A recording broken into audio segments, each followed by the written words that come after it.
Thanks, mate. How you doing, man? Nice to meet Mate, you. I'll tell you, I'm popping my live cherry. It's a pleasure. It's an honour.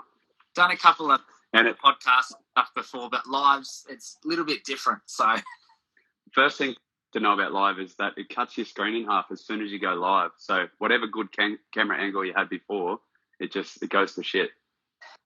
yeah. So, mate, all good chats. I've been doing this for a little while. We had a little break at the end of last year, and basically we're just trying to get interesting people in with very different stories from different backgrounds to have a chat and kind of talk us through, their journey and what they've kind of learned along the way. And man, it sounds like you've had quite an interesting journey yourself, bro. So why don't you start us off for the punters out there that don't know, and start us off for, maybe when you were a kid, where you grew up and what you got up to. Yeah, it's such a difficult one because I've done so much. I'm such a young person, but I've done so much. So, it's a good thing. I've lived life.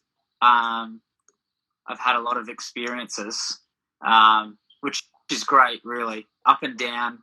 And I've just recently probably started sharing a little bit more of my story, which people have been connecting with, which has been great. I was born in Western Sydney.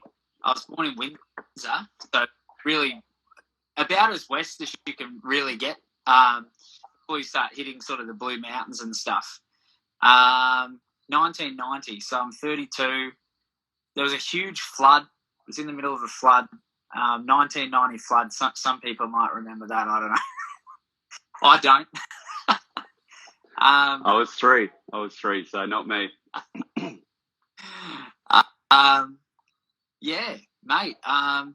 Really grew up though, sort of Blacktown. My best friend was in Mount Druitt, so spent a lot of time between Blacktown, Mount Druitt. Went to Blacktown Boys High School. Yeah, so really born in Windsor, but really grew. Did you go to school down there? I went to primary kindergarten in Windsor, and then after that I was in Marryong. Oh, sorry, not Marryong. I was in Quakers Hill Primary School. So up until about year 3, and then quite interestingly enough, year 4, year 5-ish, I was actually in Redbank House, which was a partnership between the Department of Education and the Department of New South Wales Health. It was like a hospital for treatment-resistant kids. So when I grew up, my parents split up when I was younger. Really affected me quite a lot. And so I'm going back 30 years. I didn't know how to articulate it. I didn't know how to say, hey, I just want my dad to come back. I just want to go home. What was really interesting, I tell people this a lot because I think it really affected me, and I still bring it up now, but when my mum first left my dad in Windsor, we had a family home sort of thing, so I'm probably 3 or 4, and my mum moved out, and I guess for her own reasons, probably didn't want to move too far away, and obviously a rental come up in the same street. So we then were living with our mum on the same street as our dad. And so we'd drive past every day and we'd be like, wait, hang on a second. So me and my little brother, we'd be like, wait, what? Why aren't we going home? So we were confused because we're still like, hey, dad's there, mum's here. Why are we going home with mum? It's on the other side of the road. And, man, that really, I think that traumatized me a little bit. It doesn't It'll be very, sound very that confusing. bad. Like, yeah, and then when you're a kid, I think that's the thing, is because I was a kid, it was traumatizing because I didn't understand. It didn't make sense. I was like, wait, did I do, and this happens a lot with people that have had parents that are separated. You're like, wait, did I do something wrong? Like, did my dad not love me? Was my dad like, hey, I don't want the kids here? Like, you don't understand that stuff. So there's a lot of pressure for little kids. And then the worst thing, my mum, obviously, we lived on the same street. my mum was still friends with the neighbours. So literally next door to like my dad's house, my childhood home, I'm living there and we're getting babysat by the neighbours, like while mum's got to go to work. But we're out in the backyard playing with their kids, and dad's in his backyard at our house on the other side of the fence, like mowing the lawn and stuff. And me and my little brother would be like looking over the fence, like, "Hey, Dad," like, and he'd come over and he'd say hello. But again, we'd just be confused, like, wait, why are we getting babysat? Why are we at the neighbour's house when, like I can see my dad? He's right there. So, man, that just I didn't know how to deal with that. And did your parents communicate, much with you guys, or how old were you at this stage? I was pretty young. So my brother, he's 2 years younger than me. So I reckon I was about maybe 4 or 5. So he would have been like 2 or 3. I don't know if he remembers as much. We both grew up. It's a funny thing, actually. I accidentally sent him a message yesterday, a text message about this, and I send messages to myself when I have like random thoughts, and I think, oh, that'd be a great idea for a post next week. And I sent this thing to him, and I was like, we both grew up feeling so unloved, but we both dealt with it differently. So when I was younger, and I mean, even still now, I was more like more attention seeking. I'm like still trying to get my mum and dad to love me. Whereas he sort of went, you know what? I don't need that. I'm not happy with that. He's just started talking to my mum, and he didn't talk to my mum for the last 4 years. So he dealt with things very differently. And it's funny because I'm studying psychology at the moment as well, like really trying to understand all of this stuff. And one of the big things that we say, to people is that it's not the trauma that, you should focus on. You could have 2 clients come in with the same trauma, but they deal with it differently. You might have 2 people that have had a car accident, and one sort of brushes us off and says, everything's okay. But you might have another person that was in the same accident and think, look, you know what? I don't want to get in a car again. So, for years, I think, a long time ago, we used to treat the trauma, and you get people that sort of say, hey, that's stupid. Everybody drives a car. Don't worry about it. And you'd have patients walking away thinking, well, that doesn't help me. I still am terrified. I don't want to get in a car. So we sort of look at how has that trauma affected you, no matter what it is. It could be something that you might think is, a little thing. And I definitely now, being older, being 30 and talking to my brother, and we're both grown-ups, we're able to sort of, I think, articulate the way we feel, our feelings, our thoughts. We sort of understand better why we are the way we are. But essentially, we went through the same trauma, had the same parents, the same upbringing, but just went differently. Like I'm also a very, very forgiving person. I've had people that have hurt me in my life, and I forgive them, and I'm just readily like, hey, that's okay. It's actually a bad thing. It's caused me a lot of grief, but it's okay for you to. I don't care much about myself anyway. It's caused me a lot of trouble. Whereas my brother, he's sort of like, no, I don't forgive. I don't want anything to do with you again. You are done from my life. So again, it's just interesting how 2 people can experience the same trauma. It comes back to personality as well, I guess, but just something interesting. Literally, it's crazy how different siblings can be that are raised in exactly the same environment. There might be a few different things, but you can come out totally different people. Like you're born who you are. I really think that, and then your environment obviously tweaks that as well. But yeah, there's probably so many people probably watching that can relate to that, because you've all got brothers and sisters, and they're all different. You're like, oh, hang on a second, why does he or she do that? We got brought up this way or that way, and it's just people are different just naturally. Another big thing too, I think, is I know from studying psychology, like you might have the same parents and the same childhood, but then, you get to a certain extent where you have different friends, you have different experiences, especially when you're sort of like a teenager, becoming a young adult, and even an older adult. Like, I mean, you change because your experiences are just so much different to those of your siblings. Yeah, 100%. So you're a young man, you're 5 years old, your parents have broken up, and it's obviously a very confusing time. And then you have to go into school. Let's fast track to high school. And how was high school for you? What kind of a kid or student were you?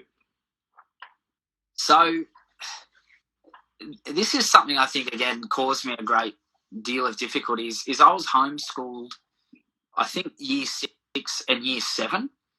Now, everyone in year 7, obviously, they're all going to high school. They're all meeting new people, having to make friends. And I didn't go to high school then until year 8. So here I am a year later, lacking. Like, you've got to sort of walk up to people like, hey, my name's Shane. Do you like me? I'm new. And it's so awkward, as like people can probably relate, like, your first day of school or first day at a job sort of thing. But it is a lot more difficult when everyone else has had that year to get together and build those relationships. And you've got to sort of work out, like, hey, where do I fit in? I was lucky because at that point, I mean, year 8, I'm probably about 14, 15. I'd been playing drums since I was 7. I was pretty good at that point. So basically I met the guys, in the class that played guitar and stuff. And they're like, oh, my God, like, no one here plays drums. Like, we've got a drummer. So that was it. They found their drummer. I found a couple of guys played guitars. And we started a band. So we're like 13, 14. Started doing all like the school, inter-school sort of comps that we had then, Battle of the Bands and stuff. And a lot of that stuff. I think the first time I recorded, I was about 14. Basically working at KFC, saving up. I was on like $4 something an hour back then. Like, it was living the dream. What was the band called? Easy Way Out. Easy Way Out. That's a good name. I thought it was pretty cool.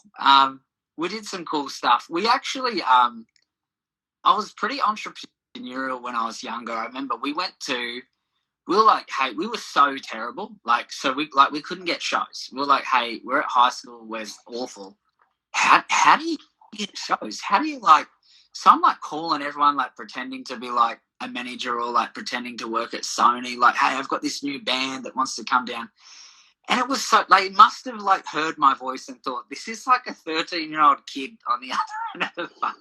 But man, I did that. We ended up going to where I lived in Marion. There was like a council hall, and you could hire it for $400. Now, we did some Battle of the Band sing, and we won like a free PA hire. So we had this free PA hire. One of my mates' mums in the band, she works at like a butcher shop. She was like, look, I can get like bottles of water and stuff. We can like sell them for $2. We'll charge everyone $10 entry. So what happened was I went down with my best friend. I still don't know how we got away with it, but we went down, 2 14-year-old kids, met with the council guy that like organises this hall. And we're like, hey, we want to like put on a show, like a concert sort of thing. They're like, oh, okay. And then like, first thing, we're like, how old are you guys? We're like, oh, look, we're like 14. And this guy was like, look, all right, I can give you the paperwork. You've got to pay the deposit. But, you need a parent or guardian to sign it. So I forged my mum's signature on this, hire this whole hall. Like, we could have burnt it down or something. I don't know. Like, luckily, nothing bad happened. But I think about it now and I think, I don't know how we got away with that. But I don't even know how he accepted it. We went back there like a week later with like $400 in an envelope. Here's the deposit. Here's the hire fee. And we put on this show and we made like about $1,500. So we got already established. That's awesome. In the area to be like, hey, do you guys want to come play a show? So they all brought their fans and their people that knew them, and they were just happy to play a show. And, we put it on, and we were terrible and we sucked, but, we made a little bit of money, and then we were able to put that into recording.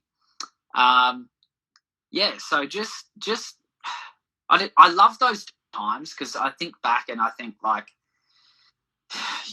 it's that, like, nostalgia and, like, thinking back, like, when you're a kid and you're like, hey, we did some cool stuff, but we're terrible, we're hopeless. But you got to start somewhere, man.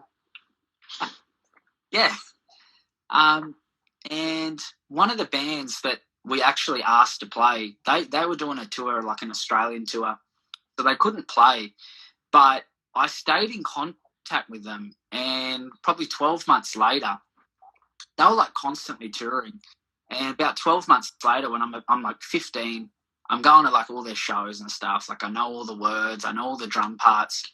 And I got a call from Brad, who's another one of my good friends now, and he was like, look, man, our drummer's left. And these guys were, like, I'm going to say probably 24, 25-ish, like a good 10 years older than me. But he was like, man, you know all the drums you can play. Do you want to go on tour? I was like, what? Yeah. So I'm like 15, getting on a plane.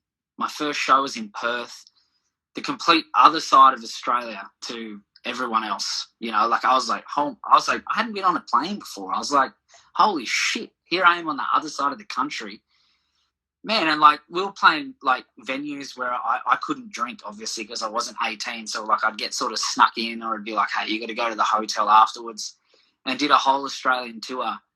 And then that was it. From about 15 to about 19, 20, I was just doing that, playing in bands, playing drums, touring, constantly. And then when I was about 20, I just got to a point where I wasn't going any further. So, I had those dreams of being a big rock star. Things were going to be great, as I think, everyone does. But it's hard. It's hard being a drummer, because, man, I wish I played guitar and could sing, because I think, look, I could probably do my own thing. But when you're a drummer, man, you really rely on everybody else. And I was in some bands. I was in some cool bands. I was in a band called Always Before. Another one of my best friends, and my best friend in that band, his dad was the tour manager for Pink, AC/DC, huge acts, Blink-182. So, we're 16. We'd go to his house. I could basically choose to play any drum kit I wanted. He had everything. His mum and dad got married on the AC/DC tour in Las Vegas. AC/DC's there at their wedding. His dad was tour manager for AC/DC when Bon Scott passed away, and also In Excess later when Michael Hutchence passed away. So, like, huge family history, knew everyone in the industry, and we'd put together an album. We're rehearsing. His dad sort of had a few contacts at Sony and some other places, and, we thought, we're going to be huge. We're going to be the next big thing. And then in 2008, he was tour manager for Pink, and Pink was doing the Funhouse tour. And he was Aaron then. He's changed his name now. That's another story. But so my friend Aaron, he's pulled him aside and he's like, look, this band thing might be cool, but you're 17. I've got an opportunity for you to go and do a European tour with Pink. You're going to get $2,500 a week. You can come back. Then if you still want to have a band with Shane, you can do it, and I'll work really hard, and you will be huge. So it was really an offer that he couldn't refuse at the time. So he went off and did that. He went and did Pink in 2008. Then he come back. Then he did Snoop Dogg. And then because he's an Australian, Snoop Dogg changed his name to Skip. So my best mate now, for anyone wondering, Skip, that's how he got the name Skip. Snoop Dogg gave it to him. And he went and played guitar for Snoop for a while. He did the Kids Teen Choice Awards. So then I'm like 18, 19 now, still playing in other bands and stuff. But it was like having that golden ticket, the Willy Wonka's golden ticket, and then it sort of pulled away from you. And then, when I got to about 2021, I was like, I'd had a lot of golden tickets pulled at that point. Like, I'd done a lot of cool stuff, had a really good life. But then I've also got friends then that are like settling down. They've got jobs, they've got houses, they've got cars. You know, I didn't get a driver's license till I was like 24. You know, and I tell people that now, they just laugh. They're like, "How did you get around?" Like, I lived in Sydney where you've got public transport's pretty good, but also just being on tour all the time, you didn't need it. But that's when like the depression sets in. You also pick up a lot of bad habits on tour. You know, I didn't do a lot of drugs. I've always been pretty against drugs, but I did go through a phase where I got really, really into cough medicine, Robitussin. Like I'd go to the pharmacy, grab a bottle of that, you know, mix it with a Red Bull, and I'm 12 hours. I'm sort of off my head. Really? What is that? Is that called jungle juice? What do they call that? In America, they call it like all sorts of things, purple drink and all sorts of stuff. But in Australia, there's only, I mean, as far as I know, there's only that one brand that has the active ingredient in it. It's basically DMT, so it's like a bit like doing a hallucinogen then? Or? Yeah, it can be. It's I describe it like everything feels awesome. I remember I had a friend who brought it over randomly and was like, "Hey, everyone, just drink half a bottle of this cough medicine." I'm like, what? What is that? That's a cough medicine. You want me to drink cough medicine? He's like, "Look, trust me. Someone told me or someone showed me you drink half a bottle of this and like life's good." And I was like, all right. So I did. And I remember for the first hour or two, I'm sitting there, we're like watching a movie inside, lights are off.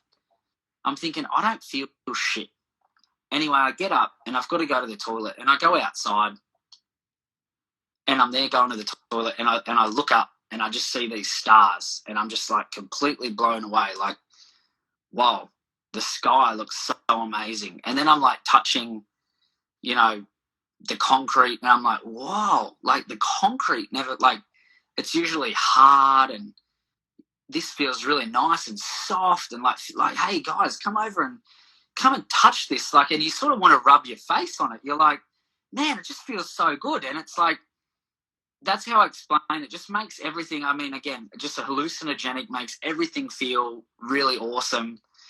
So sort of a little bit like LSD, but I never sort of had a bad trip. You're never like, well, I mean, I never got to the point where I ever sort of, you know, freaked out or anything like that. But it was just this weird thing, and I loved it.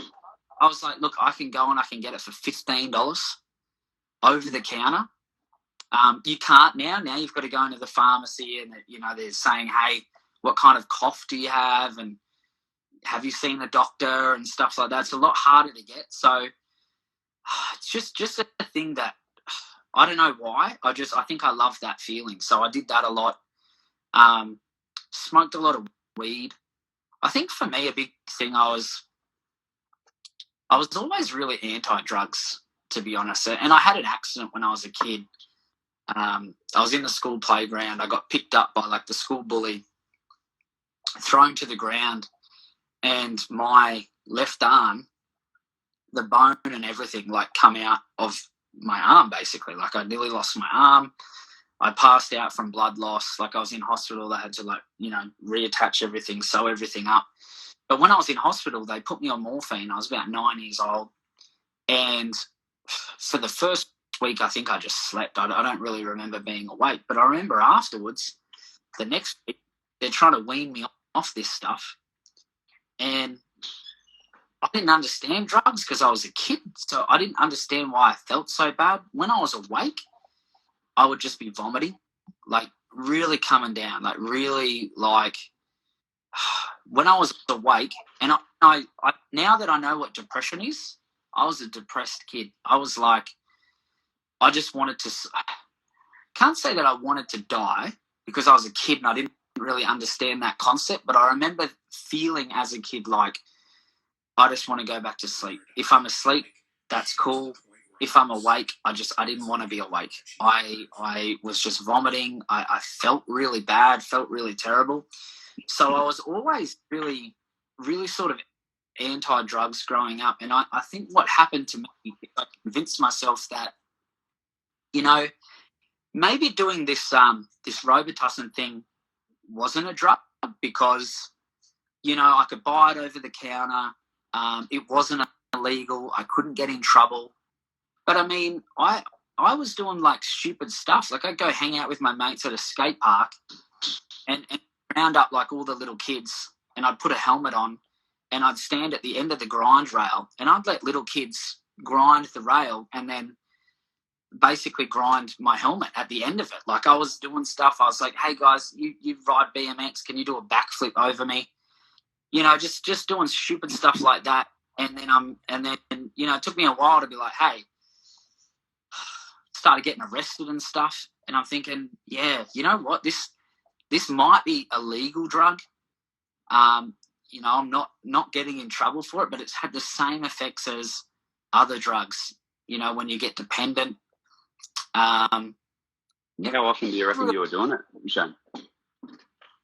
I got to the point where I was probably nearly every day. And it's a good, like, long-lasting, like, 12 hours. And the other thing is it's not like something that, you know, like maybe if you have a couple of drinks and you're not feeling too good, you know, you can sort of ride it out for an hour or two. You start to sober up. It's not like that. It's just like 12 hours, you know. You're just going. And so you're like, look, if you don't like that feeling anymore, there's not really anything you can do about it. My friend and I gave it to him. I was like, oh, look, try this stuff. Because he's like, oh, what's all this stuff that you're doing? So I did. I gave him, I don't know, maybe half a bottle to start off with. Got to a point where I was doing nearly a full bottle as well. Like, it's really just crazy. And he did half the bottle. And again, after an hour, he's like, I don't feel anything. We're at the skate park. And then he's like, okay, give me the rest of the bottle. So he did a full bottle, like his first time around. And then, man, he couldn't walk. He was just like on another planet. Years later, like I was in King's Cross and it was a friend's birthday or something. And like King's Cross is where all the clubs are in Sydney. You've got sort of that strip there. And we're down a back alley because, you know, our friends sort of had to go to the toilet sort of thing. And these King's Cross police pulled up and they've jumped out of the car and they're like, look, are you guys peeing on the wall? And I hadn't. So I was genuinely like, no, I haven't. They're like, look at the wall. If the wall's wet, guys are getting arrested. But as this cop was standing there and he's facing me, I just remember thinking, this guy's face looked really, really good. I was like, and I'm thinking like, oh my God, like I know this is a cop. I'm looking at his name badge and I'm like, I just wanted to grab his name badge and then I just wanted to touch his face. And I'm like, you know, I'm sort of getting like this and he's looking at me and he's just like, he sort of gets stepping back a little bit like, what the fuck? What are you looking at me like that for? Like, are you on drugs? And I'm like, no, I'm not. Like, you know, thinking to myself, I'm not on drugs. I just drank some cough medicine. But, you know, and then my friends sort of come and grabbed me and knew like what was going on. And they put me in a hotel room and they kept me there for the night. They were like, man, you were just like crazy. And I remember the next day thinking, you know what, man, I was just about to go and touch this cop on the, you know, it would have been like an assault. Man, I would have been in like trouble basically. But I just remember thinking, no, I just felt harmless at the time and looked good. And I remember thinking, oh no, I just had this, and then I was like, that is not going to end well, you know. And I was getting to that point and I was doing lots of stupid stuff. You know, I went to court in a clown costume. There's so much stupid stuff that I did. I didn't realise obviously we used that photo that you sent through for promo. I didn't realise the story behind that. We went with it because it was nice and colourful like our logo. But what was the idea behind that? Just the vigilante kind of, you know, trying to make people laugh and having a good time. What was the court appearance for? In all honesty, it wasn't really my idea, but like I'm still a little bit like this now, but like I'll go along with things. Like, again, I'm trying to fit in with people. I am trying to be funny. I think, that's a fun idea. Yeah. But then I find myself doing things that other people are like, why the hell would you have done that? That's so dumb. But this was another one of those occasions. It was Parramatta Court, and I actually had court that day because I'd left the club probably a couple of months before that, and me and my friends were trying to get a taxi.